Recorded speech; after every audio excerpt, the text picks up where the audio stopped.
Binsun TV, saluran dakwah Samarinda. Bismillahirrahmanirrahim. Assalamualaikum warahmatullahi wabarakatuh.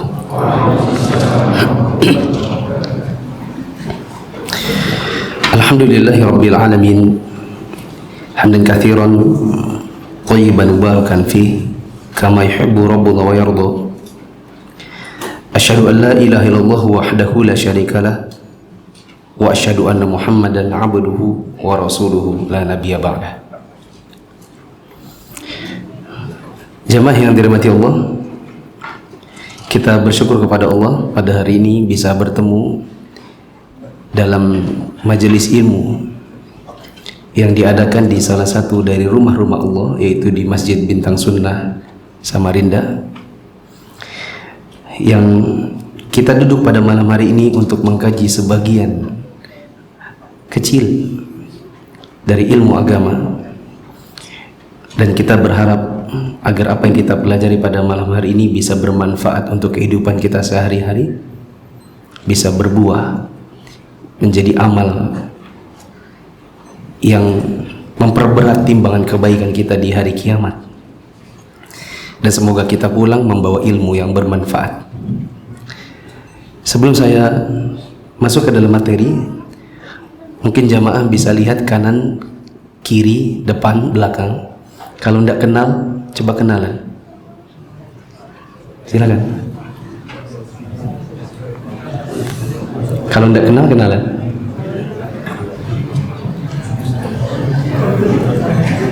Sudah kenal, Pak? Udah.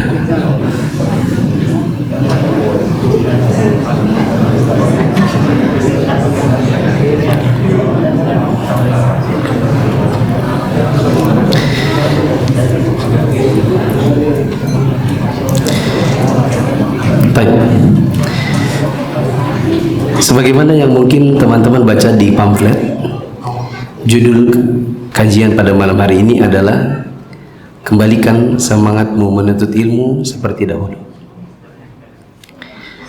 Judul ini kita ambil, sebenarnya ini hanya pengulangan ceramah saya di Balikpapan, kemudian di Lubuk Linggau, kemudian di Pangkal Pinang, terakhir beberapa minggu lalu di Tenggarong. Karena bagi saya, setelah akhirnya kita mulai vaksin 1, vaksin 2 sampai booster, kita mulai bebas untuk beribadah di masjid. Kita kajian tanpa jaga jarak, bahkan tanpa protokol kesehatan. Hanya sedikit dari kita yang menggunakan masker. Mungkin karena ya memang vaksin ada efeknya. Alhamdulillah kita bisa beribadah seperti dahulu lagi. Tapi banyak dari kaum muslimin, terutama yang dahulu sebelum pandemi biasa ikut pengajian, sekarang belum kembali dia ke majelis ilmu. Saya ingat dulu waktu awal-awal sering ke Bintang Sunnah, kan kita sering pakai jalanan buat tempat duduk kan. Bahkan di situ pun jadi tempat duduk karena nggak cukup tempatnya. Tadi saya bilang sama ikhwah yang nganterin ke sini, nanti insya Allah kita biasanya sholatnya di lantai 2. Ternyata pas masuk ke sini, soft 3, 4, 3 terbelakang itu nggak ada orang ya. Artinya memang di mana-mana, bukan cuma di kota saya di Balikpapan, di mana kajian itu belum vibe-nya seperti dahulu. Saya sempat survei, ya, ngobrol-ngobrol ringan dengan sebagian teman-teman yang saya kenal dulunya suka ngaji, belakangan nggak lagi. Ada banyak alasan yang dikemukakan. Mereka bilang sekarang sibuk kerja Ustaz sampai malam. Sekarang juga punya usaha baru Ustaz. Usaha apa? Kopi-kopi. Kalau dulunya nggak ada, sekarang sibuk dengan kegiatan di malam hari. Baik, pada malam hari ini insya Allah kita akan bahas beberapa hal yang membuat seseorang itu kehilangan semangat dalam beribadah secara umum dan belajar secara khusus. Apa yang ingin saya sebutkan pada dasarnya adalah hasil pengamatan, bukan lihat di kitab-kitab para ulama, tetapi hasil tanya-tanya kepada sebagian teman-teman. Kenapa kita malas belajar? Kenapa kita malas beramal? Yang pertama sebabnya adalah mungkin karena 2 tahun, 3 tahun terakhir kita jadi semakin banyak maksiat. Dan maksiat itu memang menghilangkan semangat dalam beramal. Sebelum pandemi, mungkin kita sayang dengan kuota, sehingga kita jarang buka YouTube. Buka Facebook itu pun maunya yang Facebook yang light, biar nggak banyak kuota yang keluar, atau disetting agar gambar-gambar dan videonya tidak terdownload. Dulu waktu kita masih pakai kuota satu-satu, muncul pandemi, tiba-tiba IndiHome dan berbagai provider internet dibanjiri permintaan. Akhirnya masuklah satu persatu dari kita internet di rumahnya sendiri-sendiri. Dulu maunya itu kalau ada patungan atau numpang tetangga, sekarang nggak bisa. Satu rumah satu, karena kepentingan belajar anak dan seterusnya. Ujung-ujungnya, yang dulu kita jarang lihat YouTube, sekarang hari-hari. Mana dulu kita ngerti dengan yang namanya trending. Apa tuh trending? Sekarang tahu apa itu trending, tahu tempat pencetnya. Dulu kita nggak ngerti apa itu explore Instagram, sekarang tahu. Dulu saya juga sama, saya akui. Instagram, Facebook itu kerjanya admin. Pandemi adminnya resign, mau ndak mau dipegang sendiri. Lama-lama tahu juga mana pencet-pencetnya. Akhirnya banyak yang kita lihat, semakin banyak yang dilihat, semakin banyak juga maksiat. Dulu sebelum pandemi, yang nggak ada iklan-iklan semasif sekarang di YouTube. Sekarang setiap video ada iklannya. Bahkan video kajian, ustadznya lagi ngomong dan haram buka aurat, tiba-tiba terskip kajian itu, muncul iklan isinya aurat. Ya. Teman-teman mungkin sering dengar perkataan Imam Syafi'i. Dia menceritakan ketika beliau konsultasi kepada gurunya, yaitu Al-Imam Waqi' Ibn Jarrah. Kata Imam Syafi'i, syakautu ila Waqi' su'a hifdhi fa arsyadani ila tarkil ma'asi. Aku pernah suatu hari konsultasi kepada guruku Imam Waqi'.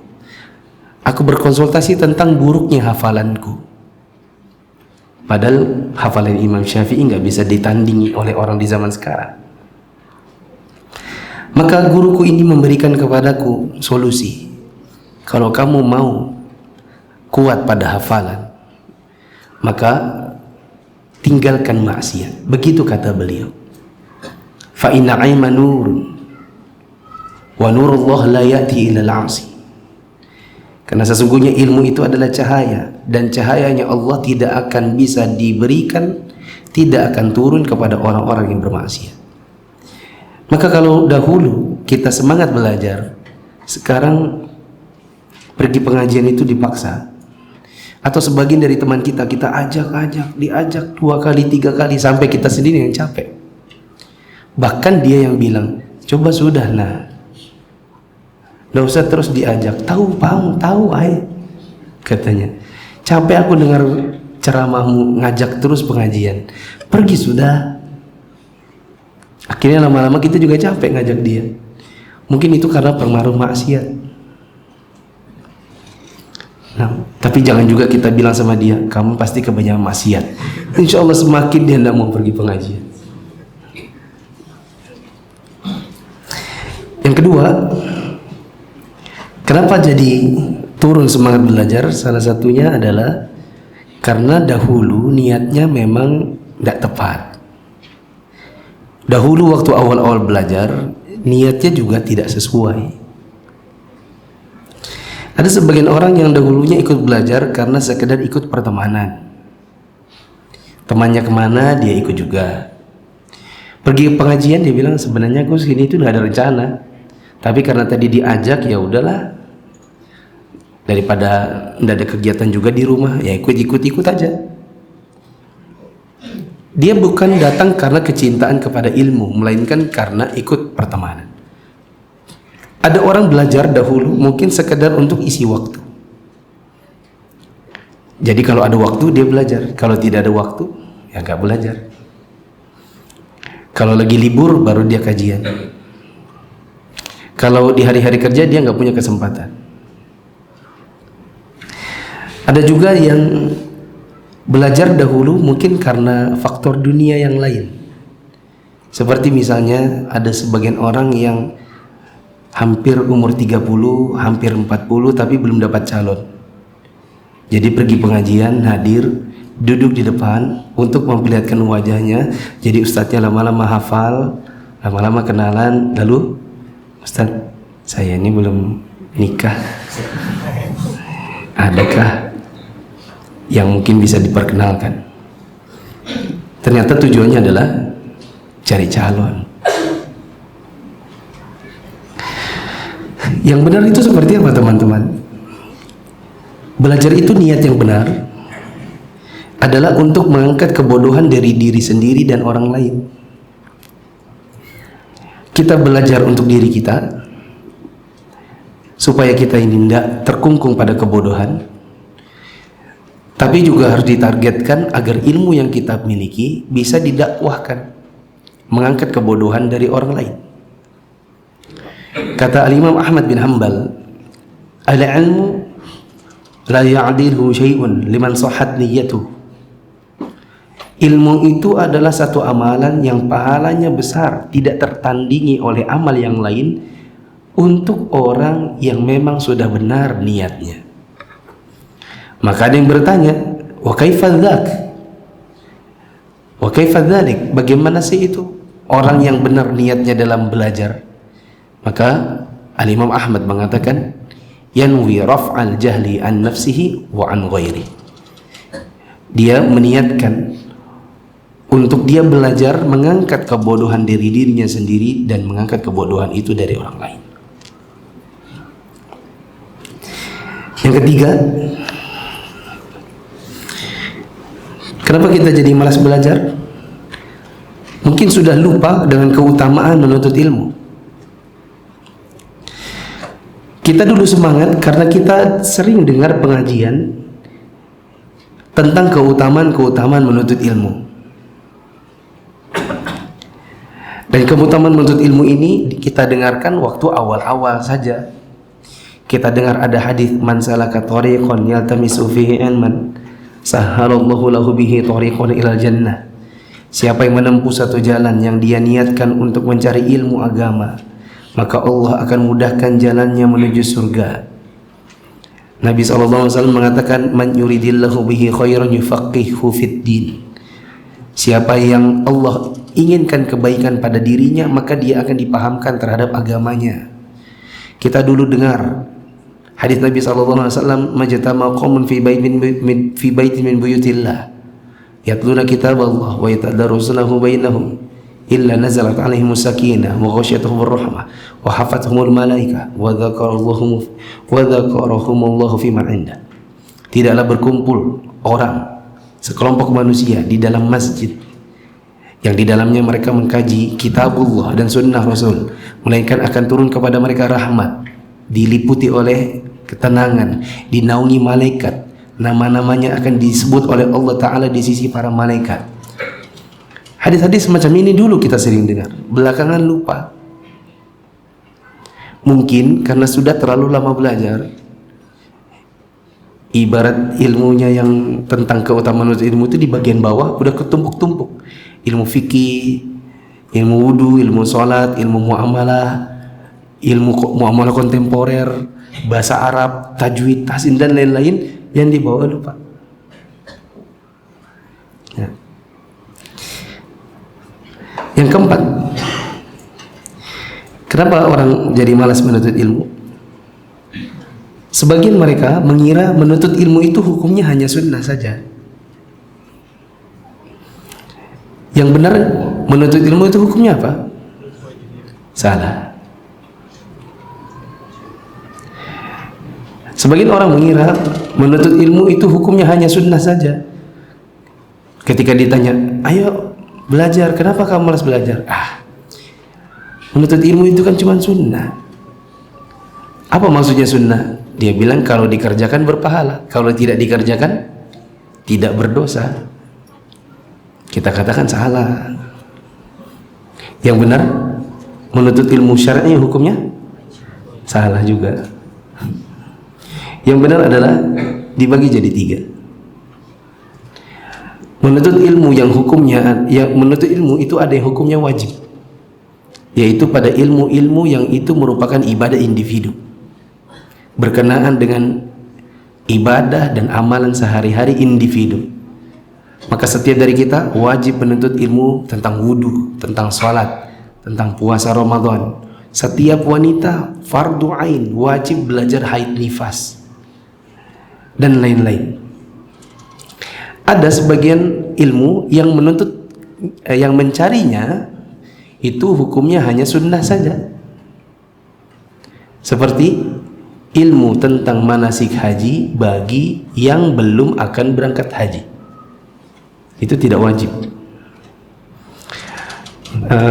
Sebentar lagi atau bahkan sudah banyak jamaah dari Indonesia berangkat haji. Semoga yang lain, semoga kita nanti cepat menyusul. Buat kita yang sekarang belum berangkat, belajar manasik hukumnya hanya sunnah. Maka kalau teman kita tadi bilang, hukumnya cuma sunnah, lalu kita bilang, salah kamu.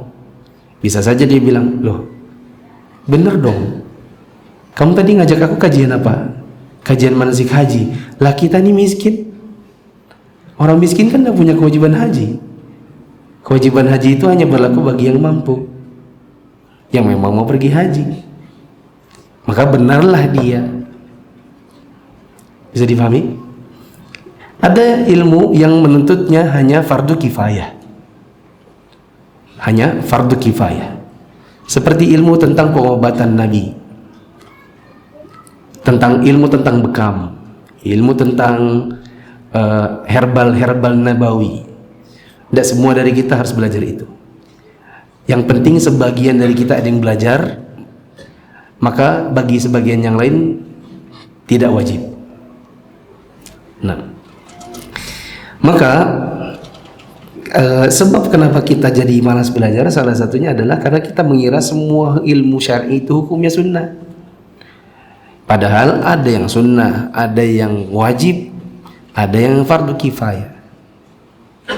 Nah, ilmu yang apa, yang seperti apa yang diajarkan di masjid? Di Samarinda kajiannya cuma 3. Misalnya dalam satu minggu hanya ada 3. Yang satu belajar wudhu, yang satu belajar sholat, yang satu belajar adab keseharian. Semuanya fardu ain. Maka kita wajib untuk meluangkan waktu, entah 3-3-nya, entah 2 dari 3, entah 1 dari 3. Tidak boleh kita tinggalkan semua. Bila kita tinggalkan semua, kita berdosa. Kalau ada orang tinggal di Samarinda, kajian di Samarinda misalnya ada 6, yang semua 6-6-nya itu hukumnya fardu ain, 3 diantaranya akidah, 3 diantaranya fikih dan adab, dan itu diamalkan sehari-hari, lalu ditinggalkan semua, maka orang ini berdosa. Nah, yang kelima, kenapa kita jadi malas belajar? Kenapa sebagian orang meninggalkan majelis ilmu? Di antaranya adalah karena merasa diri ini gelas penuh. Dia merasa dirinya gelas penuh. Dia bilang, aku ini udah penuh, full. Aku ini udah ngaji dari 2007. Ini 2022, 15 tahun aku belajar, aku udah full. Nanti kalau ditambah lagi tumpah-tumpah. Daripada tumpah, ya sudah segini aja. Ya. Yang merasa gelas full, coba angkat tangan, saya kasih sari kedelai. Ada? Jangankan penuntut ilmu, ustadz-ustadz saja tidak ada yang pernah jadi gelas full. Saya ngajar tentang wudhu misalnya dari 2007, dari 2006 waktu masih mahasiswa, bikin kelas, bikin kajian yang hadir sesama mahasiswa. Sekarang bikin kajian tentang wudhu lagi, padahal itu sudah diajarkan dari 16 tahun yang lalu. Setiap kali membuka kitab tentang wudhu, pasti ada faedah baru. Pasti ada dulu hal yang mungkin sudah lama saya lupakan. Pas ngisi, baca lagi, oh ini. Jadi ingat lagi. Jadi selamanya sebenarnya kita tidak pernah jadi gelas yang full. Wong kita ini banyak lupa-lupa. Wong ilmu itu terlalu banyak yang belum kita pelajari. Belum lagi kadar kemampuan kita dalam menghafal itu tidak seperti orang-orang di zaman dahulu. Coba saya tanya, Bu Zubair, belajar dari tahun berapa? 2013. Berarti sudah 9 tahun. Manakah yang betul? Wudhu gampang ya. Saya kira pasti sudah pernah ikut kajian wudhu semua. Manakah yang betul? Mencuci tangan dan kaki itu kanan, kiri, ataukah kanan, kiri, kanan, kiri? Yang Anda tidak bertanya apa yang antum amalkan. Yang Anda bertanya adalah yang mana yang betul?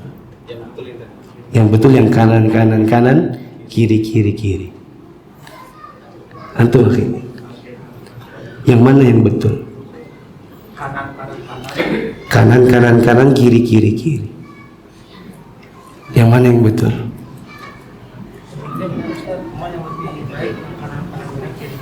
Yang kanan, kiri itu lebih utama. Jawabannya adalah dua-duanya boleh. Yang penting dulu kan kanan. Karena di dalam dalil tidak ada tuntunan khusus dalam masalah menigakalikan kecuali sebatas mendahulukan kanan. Demikian penjelasan sebagian ulama. Di antaranya adalah Syekh Utsaimin, bahwa di dalam sunnah yang kita kenal adalah sunnah menigakalikan pencucian dan sunnah mendahulukan kanan. Adapun kanan, kiri dengan kanan kiri, dua-duanya sama-sama duluan kanan. Berarti dua-duanya boleh.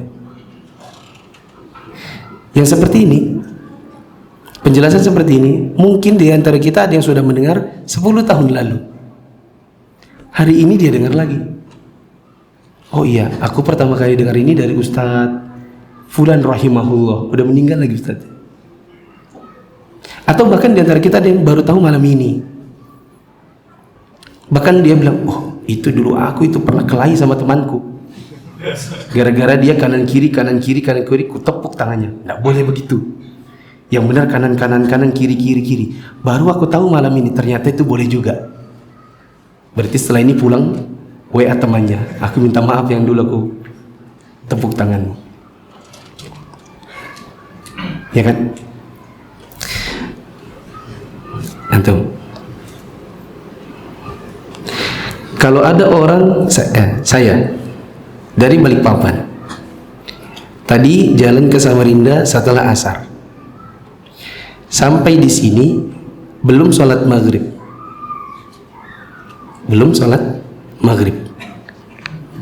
Orang di sini mau sholat isya.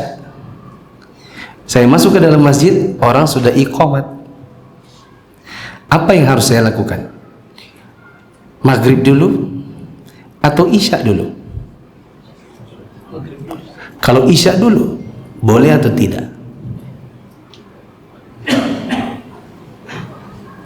Berarti belum full. Ya kan?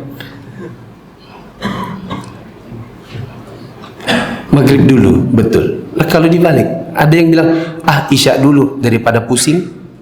Saya soalnya kalau maghrib 3, imamnya 4. Nah, kalau nanti ada yang bilang maghrib dulu, oke.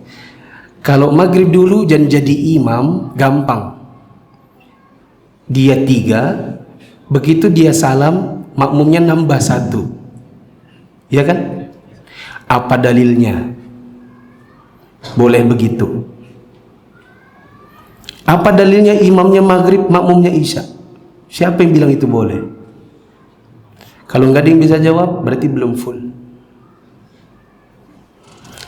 Kalau ada yang bilang, oh enggak Ustaz, dibalik, ya sudah, karena dia adalah musafir maka dia jadi makmum. Imamnya 4, dia 3 di belakang. Bagaimana caranya dia menjadi makmum? Makmumnya 4 kok, imamnya 4. Begitu imamnya bangkit rakaat keempat, apa yang harus dia lakukan? Duduk kah? Atau ikut berdiri kah? Dia bilang, oh duduk, oke duduk. Dia harus nunggu imam nanti salam sama-sama, ataukah dia boleh tahiyat sendiri, salam sendiri? Bolehkah dia bilang, aku skip dulu rakaat 1. Begitu imam rakaat 2, aku masuk 1. Dia 3, aku 2. Dia 4, aku 3. Dia salam, aku salam. Kalau memang boleh begitu, berarti berantakanlah bentuknya duduknya. Karena kalau maghrib itu aslinya berdiri, duduk, duduk. Kalau antum ikuti imamnya rakaat 2, 3, 4, berarti antum duduk, berdiri, duduk. Tidak sesuai. Bolehkah antum nunggu 2 rakaat, skip rakaat 1, 2. Dia masuk rakaat 3, antum 1. Dia 4, antum 2. Dia salam, antum nambah 1. Bolehkah seperti itu ditunggu? Ini butuh, tidak cuman jawab, tidak cuman boleh, tidak boleh, kayaknya tidak boleh. Mana bisa begitu? Harus ditanya dalilnya, apa landasannya? Kan begitu. Orang yang mengatakan dirinya mengikuti kajian sunnah itu kan tidak cukup dengan boleh tidak boleh. Dia harus tahu dalil, landasan. Bila ini tak bisa dijawab, maka kita bilang antum harus kajian. Wong antum belum full kok. Kok merasa diri gelas penuh?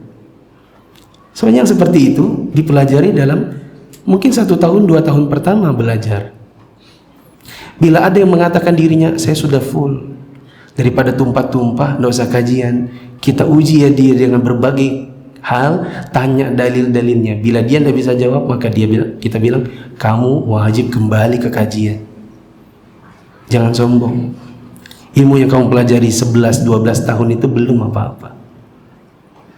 Kapan berhentinya? Tunggu mati. Wafat itu baru berhenti belajar. Kemudian yang ke-6, betul yang ke-6.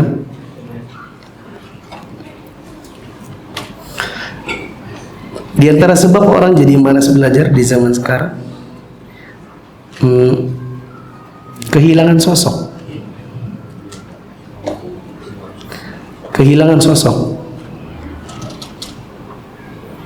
Atau mungkin lebih tepatnya, dia dulu belajar karena melihat sosok, bukan karena ilmu.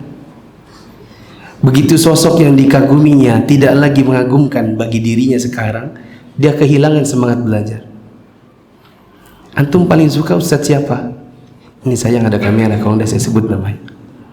Ustadz Fulan, katanya Ummu Fulana. Saya itu paling suka sama Ustadz Fulan. Oh, tapi sayang dia sekarang poligami. Dan setelah itu, ya ini Ustadz panutannya, Doktor Fulan. Ini Ustadz yang kalau kajiannya masya Allah bagus. Ini Ustadz yang followernya jutaan. Ini Ustadz yang pokoknya mengagumkan. Poligami. Habis, nggak ada lagi yang bisa dikagumi. Nggak belajar lagi si ummunya. Ayo kajian. Males. Kenapa? Males sekarang. Ustadz sekarang sudah nggak ada. Banyak kan Ustadz? Males. Semuanya poligami. Rupanya dulu mengagumi sosok, bukan cinta dengan ilmunya. Ya, teman-teman yang dirahmati Allah, saya pernah ngobrol dengan seorang teman, dengan ikhwan. Saya bilang, mungkin kalau ngelihat gaya antum sekarang, rambutnya gondrong, dikuncir, gayanya kece gitu, gaul, dan memang sudah tidak lagi nampak kayak seorang penuntut ilmu. Ini kelihatan antum jadi jarang ngaji sekarang. Iya Ustaz. Kenapa sih? Ana itu dulu belajar karena kagum sekali dengan sosok Ustadz Fulan. Sekarang beliau sudah wafat. Jadi ana sekarang tidak punya lagi orang yang menurut ana bisa jadi panutan. Ana bilang, itulah kesalahan kita dalam belajar. Kita senang bukan ilmunya, tapi orangnya. Orangnya wafat, hilang juga antum dari kajian. Bagaimana kalau yang antum kagumi itu seseorang dan masih hidup, lalu antum melihat ada satu celah dan tidak ada seorang ustadz pun yang selamat dari celaan? Pasti ada sesuatu yang kurang pada diri seorang ustadz. Entah cara bicaranya, entah cara muamalahnya, entah apalah yang menurut antum itu jadi kekurangan pada dirinya. Begitu antum melihat itu sesuatu yang salah, maka antum pun meninggalkan ilmunya. Kita belajar itu harusnya lebih kepada ilmunya, bukan kepada sosok gurunya. Ya. Kemudian saya sudah tidak tahu yang keberapa? Yang ketujuh. Kita jadi malas belajar, diantaranya adalah karena terlalu banyak masalah muamalah, masalah pergaulan, masalah dengan orang lain. Kadang-kadang ini masalahnya adalah dengan teman, dan kadang-kadang masalahnya adalah dengan gurunya itu sendiri. Ya. Saya coba ambil contoh. Ada ikhwah di Balikpapan. Dulu dia selalu depan. Anggaplah dia Abu Zubair ya. Selalu depan. Sekarang dia sudah hilang dari kajian. Kalau digali kenapa demikian? Karena dia terlibat gali lubang tutup lubang. Mencoba untuk misalnya pengen punya apa terus ngutang. Untuk nombok hutangnya yang di sini pindah sebelah sana ke si B. Untuk melunasi hutangnya kepada si B, dia pinjam kepada C. Untuk lunasi yang C, dia pinjam kepada D, dan seterusnya. Sampai akhirnya track recordnya dan image-nya adalah si tukang hutang. Lama-lama dia tidak punya lagi wajah untuk datang ke pengajian, karena dia khawatir nanti kalau dia datang ke pengajian, pertama, begitu dia datang dan begitu dia parkir motor, seolah-olah semua mata tertuju padanya. Seolah-olah semua orang mengatakan, itu loh si Fulan, ayo serbu, kita ambil uang kita. Dan dia takut itu terjadi. Begitu masuk ke tempat pengajian, perasaannya akan terus seperti itu. Begitu juga waktu pulang, dia pengennya cepat-cepat pulang karena khawatir dikejar oleh utang piutang. Lama-lama untuk menyelamatkan diri, ya sudah mundur dari pengajian. Bukan cuma yang seperti itu, kadang-kadang bermasalahnya sama gurunya, atau gurunya bermasalah sama dia. Entah juga masalahnya utang piutang juga kah? Masalah muamalah yang lain kah? Ketersinggungan sedikit karena kata-kata kah? Di kajian ditegur, simpan dulu handphonenya, semua orang lihat ke dia, dia merasa tersinggung. Aku kok ditegur depan umum sih?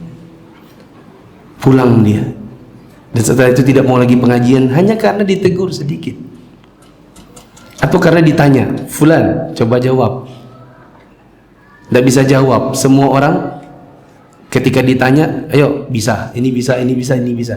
Dia doang nggak bisa, besok-besok dia malu hanya karena ditanya. Ya, jadi teman-teman yang dirahmati Allah, kadang kita jadi malas belajar itu salah satunya karena masalah-masalah muamalah seperti ini. Yang ke-8, karena kita jadi malas belajar karena pengaruh teman pergaulan.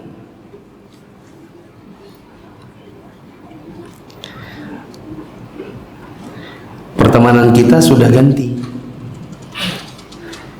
yang dulunya adalah teman-teman yang memang kalau bersama mereka tambah iman,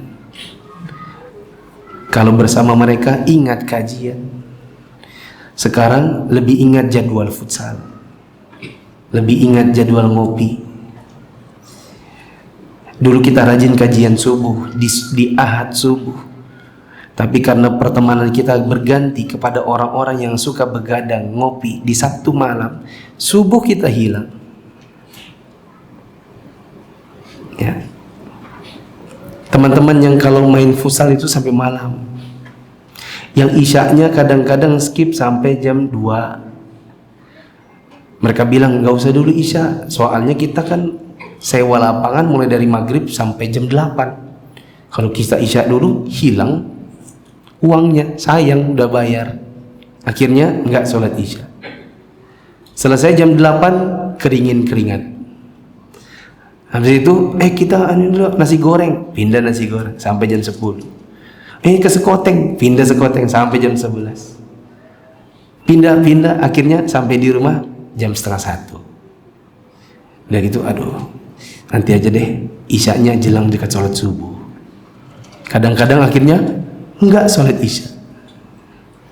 Yang pasti enggak pergi pengajian karena futsalnya malam. Besok subuhnya kajian Ahad subuh, enggak pergi lagi karena sudah terlanjur begadang tadi malam. Itulah kenapa kita disuruh Nabi SAW untuk berteman dengan orang-orang yang saleh. Ya.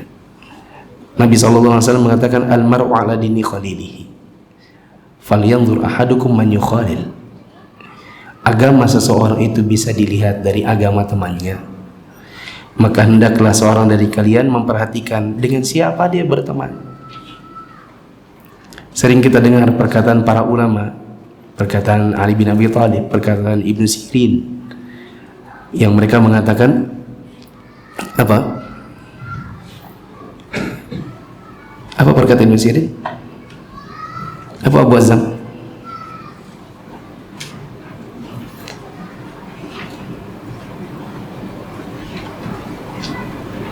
Kok jadi lupa? Ada yang tahu? Perkataan Ibnu Sirin tentang dengan siapa kita berteman?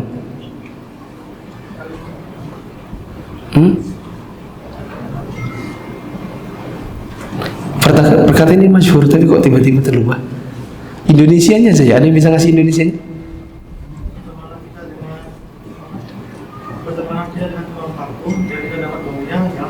Oh, itu hadis. Ini perkataan Ibnu Sirin.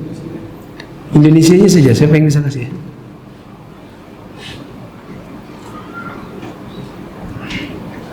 Kok terus lupa nih? Terlupakan.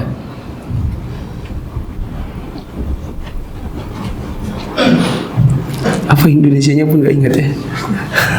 Penasaran? Coba cari Indonesianya aja. Kalau ingat Indonesianya langsung ingat Arabnya. Nah, yang ke-9, ya, yang ke-9,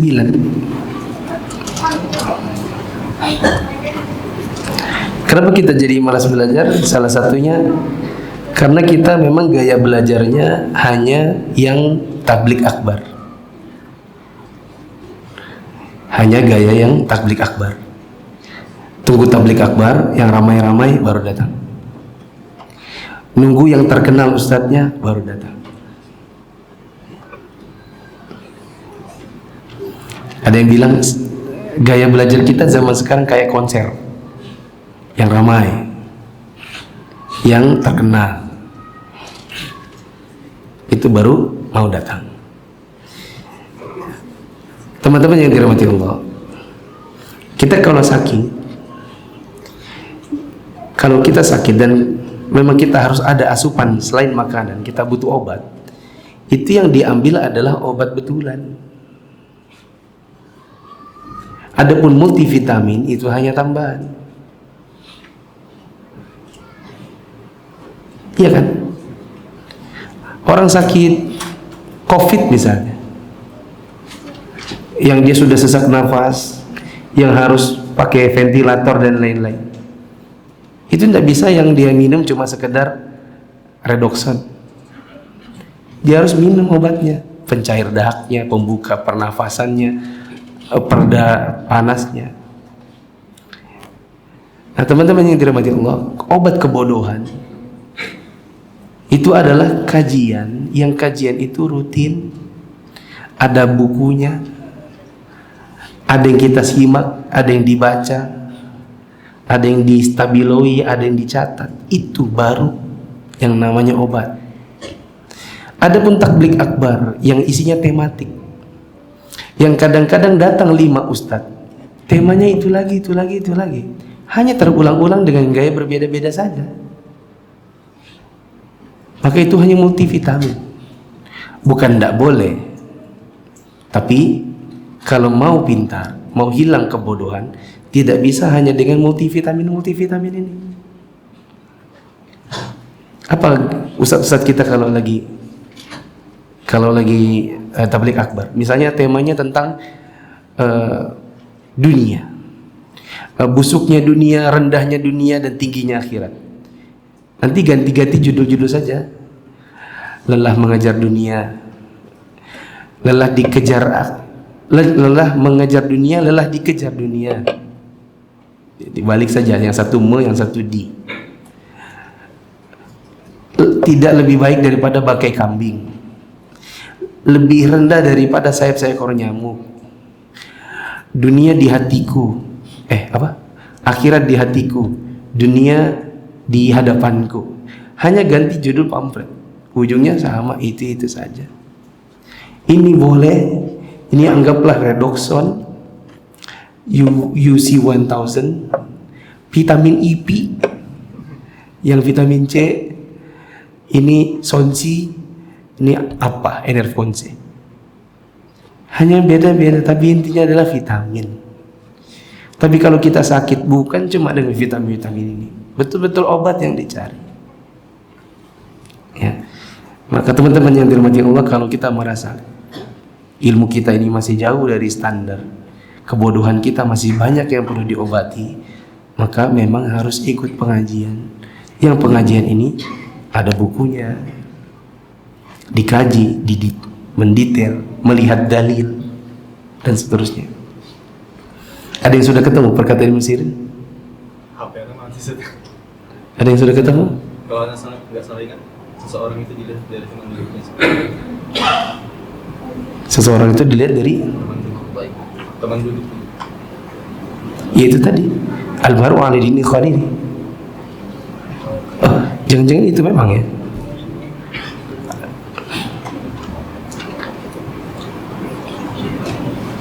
Allah. Sekarang yang keberapa? Yang ke-10. Mungkin ini yang terakhir.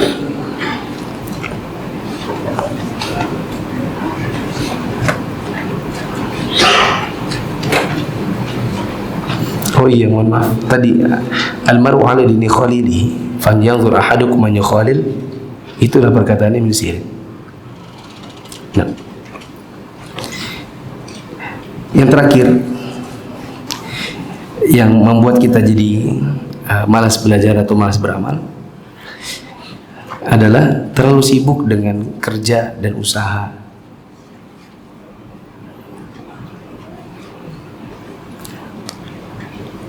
Terlalu sibuk dengan kerja dan usaha. Kadang sebagian orang, mereka cari uang itu dengan porsi yang jauh lebih banyak waktu yang dialokasikan untuk usaha dan kerjanya tadi, lebih banyak daripada urusan akhiratnya. Coba teman-teman kita jujur, terutama yang kerja. Jam berapa kita mulai kerja?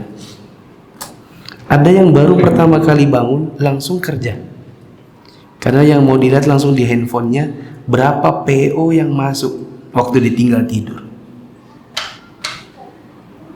Misalnya dia buka usaha roti atau bikin usaha itu apalah, makanan mau disiapkan di subuh hari, yang pertama kali dilihat handphone. Itu kan sebenarnya sudah dihitung mulai dari kerja. diselingi dengan qobliyah subuh dan sholat subuh. Habis itu balik lagi ke handphone. Oh, pesanan roti Mariam 30, pempek sekian, roti sekian, ini sekian. Pergi ke pasar, belanja, bikin, jual, antar, ngitung duit. Malam siapkan bahan buat besok subuh lagi. Ya. Ada sebagian orang yang dia punya usaha begitu banyak. Berapa minggu yang lalu saya pergi ke Tenggarong, ditemani oleh seorang ikhwan yang dia bilang, saya sekarang sudah bisa dibilang, dia jujur, Ustadz tahu berapa rombong saya? Rombong kebab itu mungkin 30, rombong roti mungkin 30, rombong ini 100. Jadi dia punya franchise banyak, yang franchise-nya dia kuasai berbagai merek. Dia yang pegang Wong Solo, dia yang pegang ini, dia yang pegang ini, banyak. Uangnya banyak.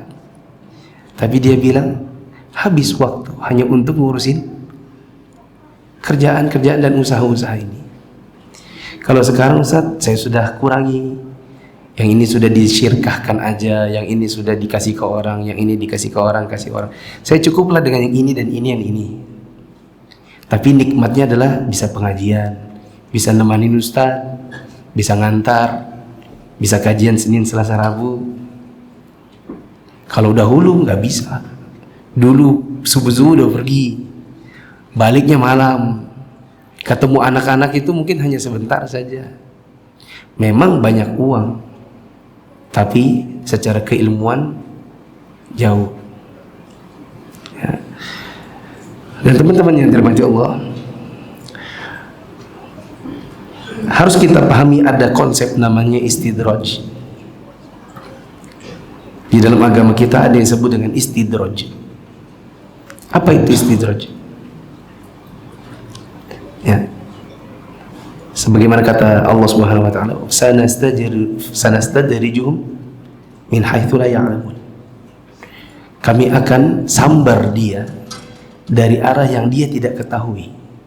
Istidraj itu konsepnya adalah ada orang secara hitung-hitungan duniawi dibukakan untuknya pintu-pintu dunia. Tapi bukan karena Allah senang sama dia. Sebaliknya Allah bukakan kepadanya pintu dunia sehingga orang ini kemudian terus lalai melalaikan agamanya.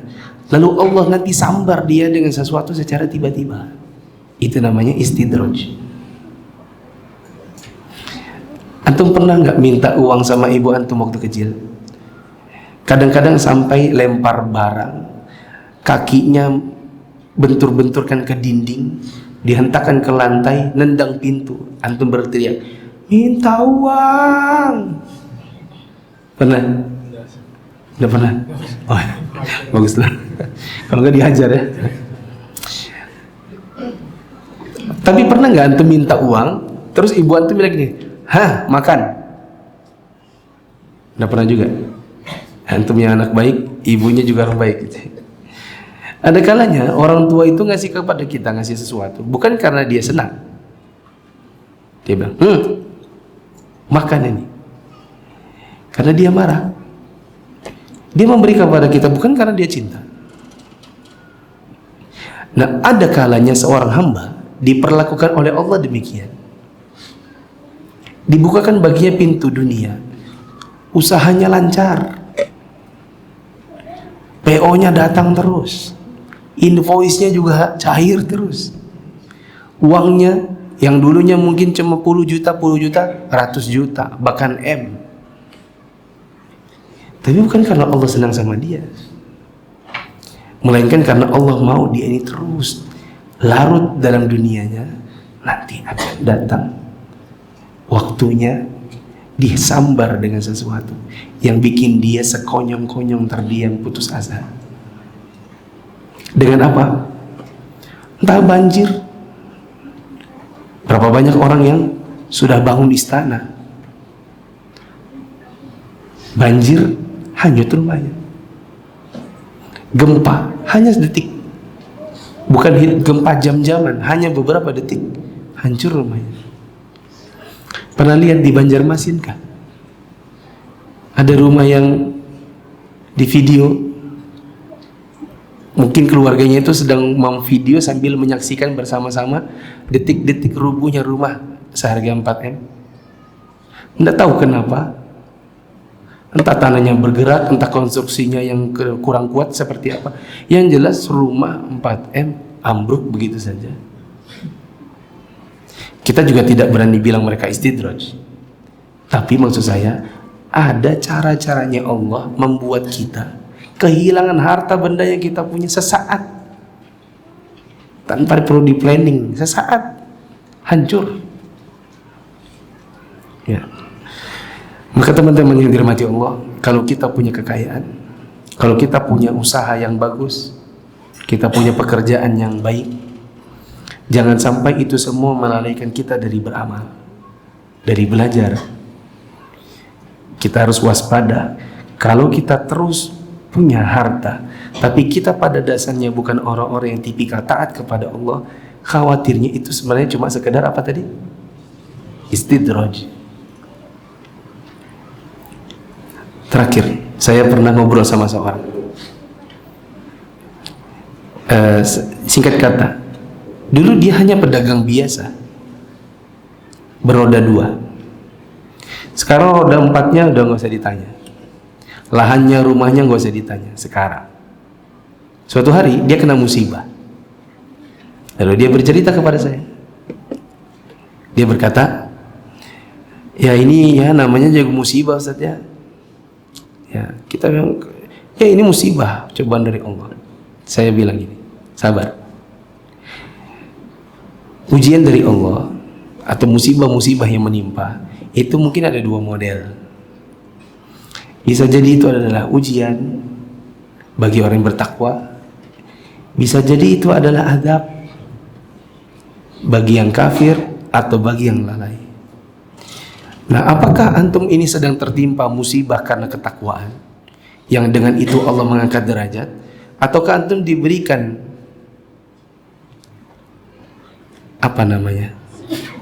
azab karena kelalaian antum yang tahu? Antum bisa lihat dari semakin besar usaha antum, bagaimana efeknya kepada sholat subuh. Jangan-jangan gara-gara sampai malam ngurusin kerjaan, sholat subuhnya nggak pernah lagi di masjid. Kalau itu yang terjadi, maka bisa jadi itu bukan ujian karena ketakwaan, bisa jadi itu adalah azab. Tergantung. Ya, nggak bisa kita katakan ini, nggak bisa kita katakan itu. Antum lebih tahu bagaimana kadar ibadah antum setelah antum semakin bertambah sukses, bertambah maju. Ya. Wallahu a'lam bishawab. Demikian tadi kira-kira 10 hal yang bisa menurunkan semangat kita dalam belajar atau beramal, yang tadi saya sempat sebutkan di awal. Ini bukan hasil dari kajian dari kitab-kitab para ulama, melainkan hanya melihat dan diskusi dengan sebagian teman, diskusi dengan sebagian ikhwan, dan kita lihat apa-apa saja yang mungkin di zaman sekarang teman-teman yang dahulunya rajin belajar sekarang sudah tidak lagi. Ya, ini diantara 10 sebabnya. Bila ada yang mau ditanyakan, silakan, masih ada 8 menit. Bila tidak ada, kita tutup.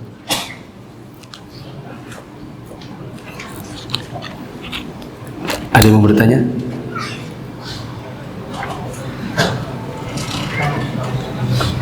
Pertanyaan nggak mesti sesuai tema.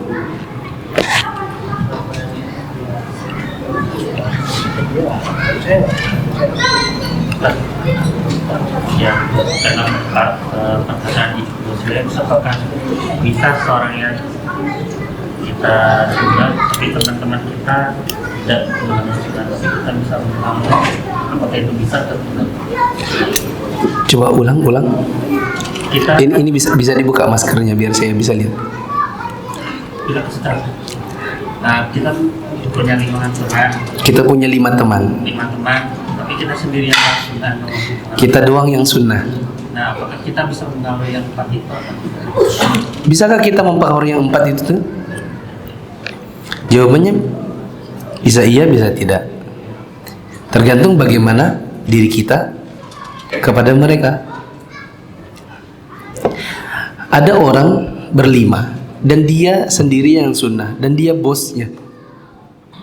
Dia bisa saja memberikan perintah kepada bawahan-bawahannya, kamu nanti ikut pengajian. Orang ikut karena takut sama bosnya. Ada. Di Balikpapan itu ada guru, ikut kajian saya rutin. Diajak murid-muridnya. Ya, murid-muridnya pada ikut kajian karena disuruh gurunya. Ada dosen di Medan, dosennya teman. Saya tanya, antum pertama kali ikut kajian sunnah dari mana? Dia bilang, waktu bimbingan tugas akhir S1, dosen saya nggak mau bimbingan kalau ndak di kajian. Jadi kita diperalat gitu. Kalau kamu bimbingan, hadir dulu kajiannya Ustaz Fulan. Nanti kita ketemu di situ. Jadi habis kajian baru bimbingan. Ya mau ndak mau kita ikut pengajian. Tapi lama-lama kenal sunnahnya dari situ. Ada yang bukan dia atasan, tapi dia sejajar dan dia bisa mempengaruhi. Saya kalau di handphone, teman-teman, di handphone kalau saya tulis nama atau save namanya seseorang, kalau saya kenal misalnya ini temannya siapa, saya biasanya nulis temannya namanya di belakangnya. Misal Adi temannya Edo, maka saya suka menamakan Adi @Edo. Biar saya tahu bahwa ini Adi yang temannya Edo. Ada salah satu ikhwan yang kalau saya pencet namanya namanya dia itu banyak banget. Artinya orang yang masuk di grup Balikpapan mengaji sunnah dengan pengaruhnya dia itu banyak.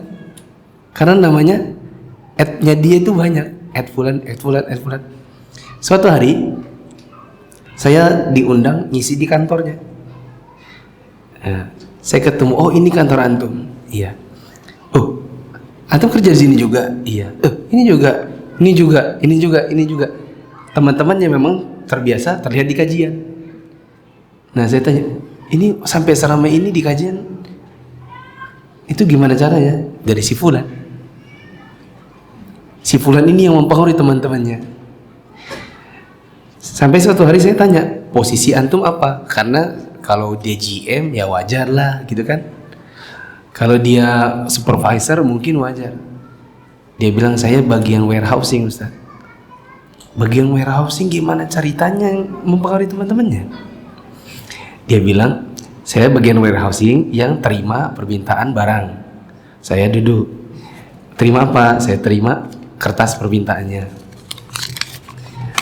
Oh ini, tunggu ya. Fulan ambilkan ini. Nah, sambil nunggu barangnya, kadang ngobrol. Kadang dia lihat misalnya di komputer ada kajiannya siapa. Nanti ini coba kamu lihat kajiannya. Ini Ustadznya bagus loh. Nah, dari cuma ngasih tahu kajian Fulan, ada namanya Ustadz Fulan. Nanti akan ada kajiannya Ustadz Fulan. Ada Ustadz dari Jakarta mau bikin daurah. Ada loh kajian rutin di hari ini di jam. Dari situlah dia bisa dibilang banyak unta merahnya. Paham kan unta merah? Apa kata Nabi sallallahu alaihi wasallam? La ahdiyallahu bika rajulan wahidan khairun laka min humrin na'am. Kalau ada satu orang diberikan oleh Allah hidayah dan kamulah perantaranya, maka itu lebih baik untukmu daripada kamu punya unta merah. Apa itu unta merah? Unta merah adalah kekayaan paling berharga di sisi orang Arab di zaman dahulu. Anggap saja zaman sekarang ini unta merah itu Tesla. Anggap aja mobil Tesla. Ya, kalau kita ganti, kalau antum jadi jalan hidayah, teman antum dapat hidayah, maka antum dikasih mobil Tesla itu tidak lebih berharga daripada pahala yang antum dapat. Itu baru satu. Kalau antum punya 10 teman, 20 teman, antum dapat 20 Tesla. Ustadz, jika safar sebelum asar, tiba di lokasi tujuan setelah maghrib, mana yang diutamakan? Maghrib dulu atau asar dulu? Jawabannya asar dulu. Tidak boleh maghrib dulu. Kata Syekh Utsaimin, bila ada orang mendahulukan maghrib di atas asar, isya di atas maghrib, maka setelah maghrib lalu asar, dia wajib ulang maghrib. Bila ada yang mengerjakan isya dulu baru maghrib, maka setelah maghrib itu dia ulang isya lagi. Artinya yang pertama tidak dianggap sah. Dalilnya adalah firman Allah Ta'ala, wa aqimus shalah inna salata kanat 'alal mu'minina kitaban mawquta. Dan dirikanlah salat, sesungguhnya salat itu adalah kewajiban bagi orang mukmin yang sudah ditentukan waktunya, termasuk urutan waktu. Asar pasti lebih dahulu daripada maghrib, maghrib pasti lebih dahulu daripada isya. Maka tidak boleh dahulukan maghrib baru asar, tidak boleh dahulukan isya baru maghrib. Apa hukum? Kenapa? Seumpama kita tibanya pas lagi sholat maghrib gimana? Seimpamnya kita tiba pas lagi sholat maghrib dan kita belum sholat asar, maka kita ikut menjadi makmumnya. Imamnya rakaat 1, kita 1. Dia 2, kita 2. Dia 3, kita 3. Dia salam, kita berdiri tambah 1. Bisa dipahami? Bisa dipahami nggak? Mungkin yang dibingungkan adalah berarti kita niatnya nggak sama dong, gitu ya? Dia sholat maghrib, kita sholat isya, sholat asar. Iya, karena tadi nggak sempat. Tapi salah juga. Yang benar harusnya kalau memang mau safar, kalau memang sudah diprediksi asarnya khawatir nggak dapat, melainkan di waktu maghrib, harusnya tadi dijamak takdim dengan zuhur harusnya. Tapi anggaplah ada orang memperkirakan dia bakal asarnya dapat, ternyata qadarullah, entah sebuah kondisi, akhirnya asarnya belum dikerjakan sampai di sholat maghrib, maka dia sholat asar di waktu maghrib. Imamnya 3, lalu salam, dia bangkit tambah 1. Siapa yang tahu? Saya kasih hadiah ini. Apa ini tadi? Yeos. Apa dalilnya? Kok bisa imamnya maghrib, makmumnya isya, atau makmumnya asar? Apa dalilnya? Sahabat yang mengimami setelah salat isya. Siapa namanya? Tapi betul sudah. Nah, ambil sebelum nanti debatan. Lupa namanya. Betul. Dalilnya adalah perbuatan sahabat Nabi yang mengimami setelah sholat isya, dan dia sholat 2 kali. Ada yang tahu siapa nama sahabatnya? Mu'adz bin Jabal. Begini ceritanya. Mu'adz itu imam di masjid kampungnya, tapi dia suka bergabung dengan jamaahnya Nabi di Nabawi. Anggap saja ini Masjid Nabawi. Siapa imamnya Masjid Nabawi? Assalamualaikum. Siapa imamnya Masjid Nabawi? Rasulullah. Mu'adz jadi makmum. Oke? Setelah selesai isya bersama Rasul, maka dia pulang ke kampungnya. Anggap aja dia alamin sana. Dia balik, dan karena dia imam, maka orang-orang di kampungnya nunggui dia. Kalau dia sudah nyampe sana, dia sholat isya yang kedua, tapi statusnya jadi makmum, jadi imam. Sedangkan orang-orang di kampungnya ikut sholat isya yang memang isya aslinya mereka. Bisa dipahami? Letak perbedaannya di mana? Nah, isya'nya Mu'adz yang di belakang Nabi itu isya yang asli, yang wajib statusnya. Isya'nya dia yang di kampungnya yang menjadi seorang imam, itu adalah isya yang kedua yang statusnya sunnah. Maka kata para ulama, Mu'adz statusnya adalah imam dengan niat sholat sunnah, sedangkan makmumnya adalah orang sholat isya yang statusnya adalah wajib. Maka terjadi perbedaan niat antara Mu'adz, si imam, dengan si makmum. Yang satunya sunnah, yang satunya wajib. Tinggal dikiaskan saja kepada yang lain. Bila ada perbedaan status niat, maka itu boleh. Sebagaimana juga ada seorang sahabat yang datang terlambat, anggaplah sholat asar. Intinya di siang hari dia terlambat. Melihat orang ini terlambat, maka Nabi bertanya kepada yang sudah selesai sholat, ada yang mau bersedekah? Apa hukumnya sedekah? Apa hukumnya sedekah? Sunnah. Nabi bilang, siapa yang mau bersedekah? Maksudnya siapa yang mau mengerjakan perbuatan sunnah? Temani dia sholat. Maka yang nemani sholat ini statusnya adalah sunnah. Sedangkan dia yang tadi terlambat, dia mau sholat asar yang statusnya wajib. Maka perbedaan niat antara imam dan makmum boleh berdasarkan dalil-dalil tadi. Kok masih di sini?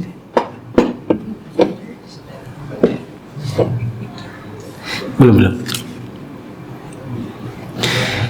Bagaimana hukum pajak kendaraan? Hukum pajak kendaraan. Bayar. Kita jadi apa namanya? Yang dipungutin pajak itu namanya objek pajak. Wajib pajak. Wajib pajak itu adalah yang statusnya hartanya diambil. Sedangkan yang mungut pajak, maka dialah yang pelakunya. Jadi objek terhadap sebuah kezaliman, bila kita ini anggap sebagai sebuah kezaliman, jadi objek maka tidak masalah. Kan bukan kita yang pungut, kita yang dipungut. Boleh. Dan bayarlah daripada didenda. Nah. Ya. Dengan perkara yang tadi Ustaz, bila mana dia sholat sunnah, karena kita tahu tadi dari peristiwa sama tadi bahwa beda niat nggak masalah Ustaz. Tapi bagaimana kalau pas dia sunnah kita masuk, kita memang terlambat untuk sholat wajibnya, kita bermakmum sama dia, terus tiba-tiba dia nolak ini Ustaz, kita ada gitu, gimana Ustaz? Oh iya. Ada orang ba'diyah zuhur, statusnya dia sholat sunnah. Kita terlambat sholat zuhur. Supaya kita bisa dapat pahala 27 kali lipat sholat berjamaah, maka kita menjadikan dia sebagai imam, begitu kan? Yang benar masuk saja dan tidak perlu tepuk-tepuk pundak. Banyak orang itu tepuk-tepuk pundak, gitu kan? Pegang gini. Malah saya punya teman dulu karena dendam sama salah seorang guru fisika, dia kelepak kepala. Gitu. Dan itu tidak ada sunnahnya. Yang benar cukup berdiri di sampingnya.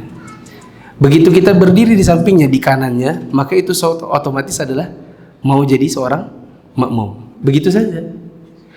Orang yang sholat sunnah ini tadi tidak perlu melambaikan tangan, misalnya nggak boleh, gitu kan? Tangannya itu mengisyaratkan jangan, aku cuma sholat sunnah, gitu kan?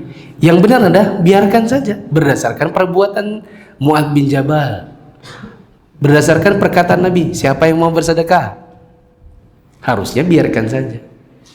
Kesalahannya di masyarakat kita yang mau ikut sholat, yang mau ikutan sholat tepuk-tepuk pundak, dan itu tidak ada sunnahnya. Kesalahannya yang mau diajak jadi imam, si imamnya ini melambaikan tangan seolah-olah jangan ikut, aku ini cuma sholat sunnah. Yang benar maju saja. Kalau dia tetap mau Ustaz, Anda pernah ikut, dia tetap gini terus sampai kita juga tidak bisa. Ya udah pindah aja. Ya dia lambai terus ya sudah pisah aja. Ya. Ya. Nanti kalau berani ngomong sama dia, kalau sudah selesai kan, kenapa sih tadi lambai-lambai? Ayo aku cuma sholat sunnah. Nah jelaskan, yang benar boleh. Apa dalilnya? Dia pasti tanya dalil kan? Siapa tadi sahabatnya? Nah, ingat itu dalilnya. Itulah kajian sunnah, di mana kita belajar bukan cuma produk hukum, tapi landasannya pun harus tahu. Begitu. Habis pertanyaan? Yang mau bertanya berapa? 1, tadi sudah. 1, 2, oke. Cepat. Ustaz, untuk qobliyah subuh itu apakah bisa digantikan setelah sholat subuh? Apakah qobliyah subuh bisa setelah sholat subuh? Bisa. Bagi orang yang punya kebiasaan untuk qobliyah subuh, lalu dia ada halangan, misalnya karena sakit perut, atau dia terlambat bangun, atau alasan apapun, kemudian dia datang dan ternyata sudah ditegakkan sholat subuh, maka setelah selesai sholat subuh, dia boleh sholat qodok qobliyah subuh. Niatnya qodok qobliyah subuh, nggak usah usolli. Itu tidak ada sunnahnya. Nabi pernah dapati seorang sahabat Nabi yang qodok qobliyah subuh. Nabi tanya, apakah sholat subuh 4 rakaat? Dia bilang, oh ya Rasulullah, ini bukan sholat subuh, ini mengqodok qobliyah subuh, tadi ada hajat. Maka Nabi mengatakan, amma hadza fala idzan. Oh, nggak apa-apa, itu nggak apa-apa. Terakhir. Kan kalau kita sholat itu apa yang mau ikut jadi apa dia telat gitu kan Ustaz, tapi di sebelah kiri kita Ustaz. Kita sholat, kemudian yang mau jadi makmum malah menempatkan diri di kiri, begitu kan? Ada seorang sahabat Nabi, ada 2 riwayat, ada yang mengatakan itu Ibnu Abbas dan ada riwayat Anas bin Malik.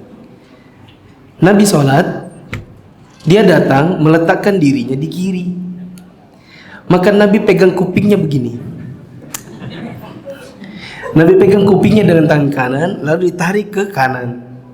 Jadi ditarik kupingnya, dijewer, pindah ke kanan. Begitulah.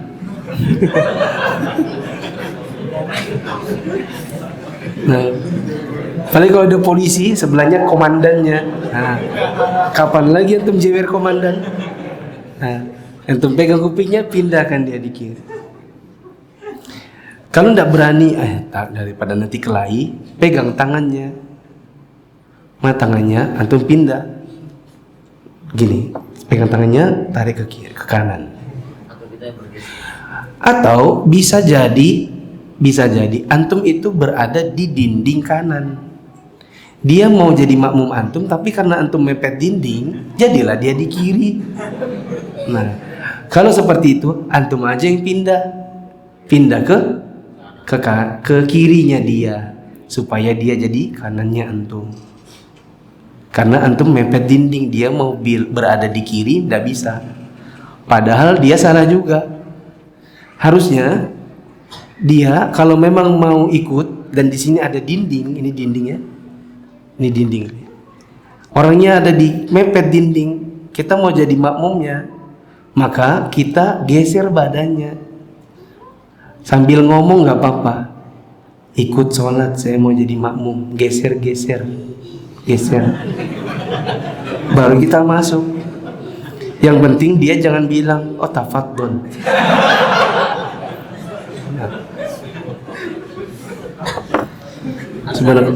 Sudah. Besok subuh insya Allah, saya nggak tahu apakah di sini kah atau di Al-Amin. Biasanya kadang ada kajian subuh yang tanya jawab. Biasanya di sini Jumat subuh. Tapi ini saya pengennya ke Al-Amin. Ya, kangen ke Al-Amin. Kangen sini, kangen sana gitu. Demikian, subhanakallahumma wa bihamdika asyhadu an la ilaha illa anta astaghfiruka wa atubu ilaik. Wassalamualaikum warahmatullahi wabarakatuh.